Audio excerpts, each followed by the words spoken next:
Job openings have fallen to the lowest level we have seen since March of 2021. So what does this mean for 2024 and how should we protect ourselves moving into the new year? Let's go ahead and break it down.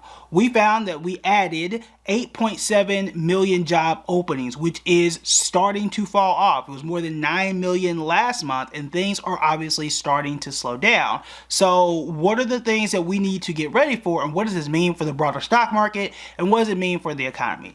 So right now, these are just job openings, and what this really tells us at the very front end is a time of people hopping from job to job and really getting an increase.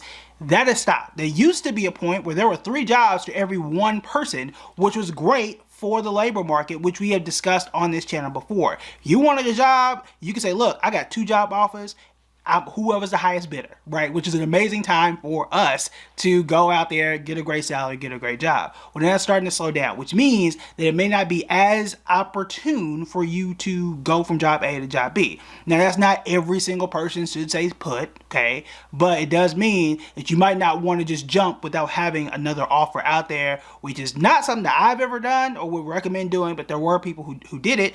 And back then, a year, 2 years ago, you could do that and be fine. I'm not sure if that's going to be the exact same job market in 2024. So you definitely want to be careful there. Here's the other thing. Business Insider reported earlier this week that there are expected, or the Fed is expected to do 2 rate cuts, or really 2 cuts in the next few years. So in 2024, they're expected to cut rates by 1%. Now, this may not be a one-time 1% cut. They're probably going to break it up throughout the year. Okay, so it's number 1, 2024. And then they're going to cut it by another percent in 2025. Again, these are expectations. Obviously, 2025 is a very long time away, and 2024 is right around the corner. So things can change between now and then. Okay, but the expectation is for those 2 things to occur. Now, what this tells me, if I'm putting these 2 things together, right, I'm seeing a slowdown in the job market and job offerings, which tells me that the economy is expected to slow down just a bit, because remember, when companies hire, they're projecting what they think is going to happen in the future. When companies were hiring back in 2020 and 2021, they're expecting people to stay home. Amazon ramped up, Facebook ramped up because people were staying online and all that type of stuff, right? That's what they expected. And then they started to cut those jobs as people started to go back outside and the economy started to change. So it's not the best economic indicator in the world, but it is something. Okay, so it is something. So 1, we're starting to see that slow down, so that would surmise a decent expectation that we're going to see some sort of slowdown in 2024. But there are 2 sides to this equation.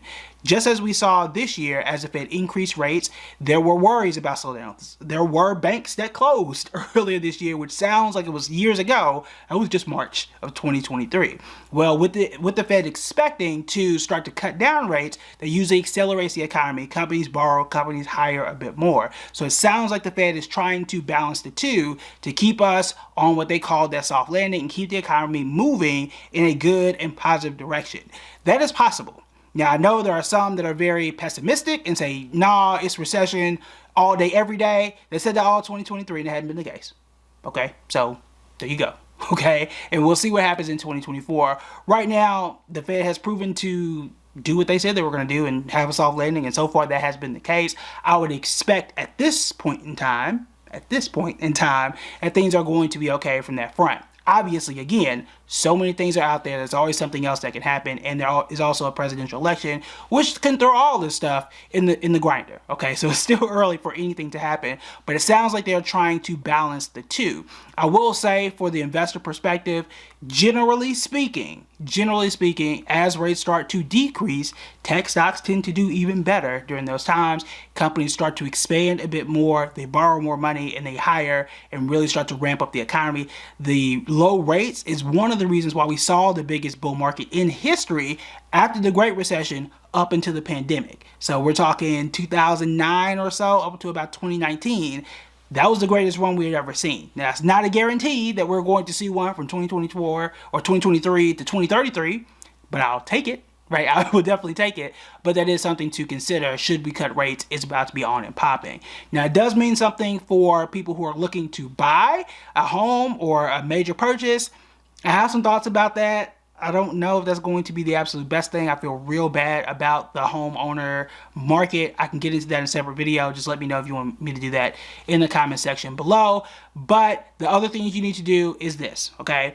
We're seeing the job market slow down. This might not be the time for you to hop. Number one. Number two, you want to invest in your network. Make sure you post on LinkedIn. In case something is to happen and things do slow down, you want to make sure that you are marketable, that you have built those relationships before you need them.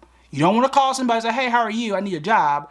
That's not the best way to start that conversation. Okay, so make sure you are warming those contacts. Make sure you know people in your company in case you need to be nimble if that occurs. You should always do that. You should honestly just always do all of these things. But you want to make sure you do that now if you have not already. It's a great time as you're going to the holidays to reestablish those good relationships. Okay. The next thing is that you obviously want to make sure that you are boosting your savings as much as you can. That 6 to 12 months of rent or mortgage is my metric that I like to use. Every other personal finance book is going to tell you 6 to 12 months of your expenses. Most people don't know what their expenses are. You know what rent is. You know what your mortgage is. Multiply times 6 or multiply times 12. Have that in cash. Now, right now, as you're putting that in what I hope to be a high yield savings account, you're going to get paid a pretty good sum for the foreseeable future, for right now, until the Fed changes rates. So that's one thing. You want to have that. It's going to make you some money. It is darn near guaranteed. But the other part is you want to make sure that you have that to, one, protect in case things don't go the way you expect, but also that it's going to help you to protect your investments. What you don't want to do if something happens is to withdraw from your 401k, to sell a stock that's doing well, or even sell a stock that's not doing well, because that's going to really hurt you, and then pay taxes and all that type of stuff. And that's not going to help you to build wealth in the future. That savings account is going to be your buffer. Just like I talked about in our credit video, the reason why I took out a new line of credit, opened a brand new credit card with 0% interest, I did that to protect my savings.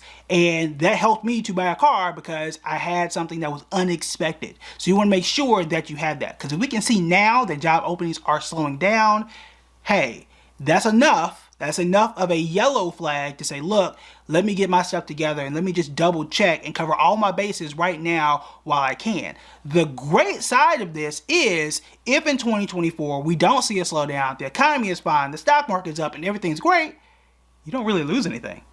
You really don't. You got money in your savings account, you got great relationships, things are going well in your job, you're fine. Right? And that is the best thing and the best scenario to be in.